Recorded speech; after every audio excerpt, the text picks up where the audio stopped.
要想烧得一手好菜，必须配一口好锅。大家好，我是超子，今天入手了一款手工打造的龟纹铸铁锅，这也是一家100年历史苏邦铁锅代表品牌。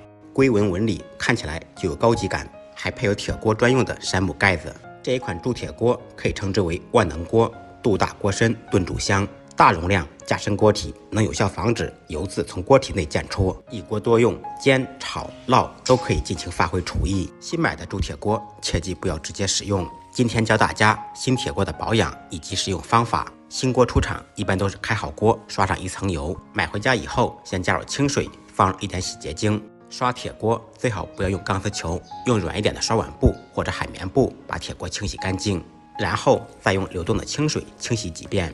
这一步主要是为了把出厂前涂的防锈油刷掉。买铁锅我们要认准大品牌，一口好的铁锅可以传3代。铁锅要想炒菜不粘锅，平时的保养很重要。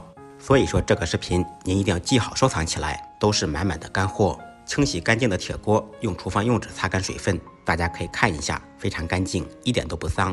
然后开中小火，把锅表面的水分彻底烘干。大家要注意一点，铸铁锅不要干锅烧。锅烧微热以后，放入1小块猪肥油，特殊情况也可以用鸡油或者牛油，沿锅身每处反复擦拭5分钟。这一步的目的是让铁锅充分吃油，注意全程保持中小火，并转动锅，让锅壁受热均匀，不要让火集中在锅底部，否则会把锅烧黑或者烧焦。养锅时没有猪油，也可以用家里面的植物油代替，一定要把锅搞成油光锃亮的，如果锅子不亮，说明油太少。全部刷好以后，关火，自然冷却静置4-5个小时。4小时后，用温水将锅里面的余油清理掉即可。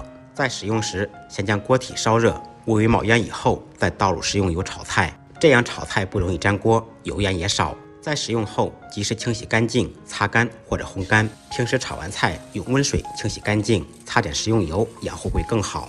铁锅只要平时养护好，炒菜不仅不会粘锅，而且会更香，更有锅气。新锅前2周多炒油多的食材或者油炸的食材，有利于养成油膜，达成不粘的效果。前2周最好不要煮面条、煮水饺这种汤汤水水的食材，这样会破坏油膜，容易粘锅或者发黑。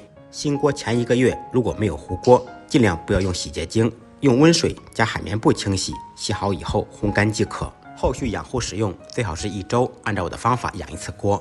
家里有一口保养好的铁锅真的是太重要了，尝嘛嘛香。好了，今天的视频就到这里了。如果感觉我的视频有用，可以关注、点赞、收藏。再忙再累，记得按时吃饭。下期视频见，拜拜。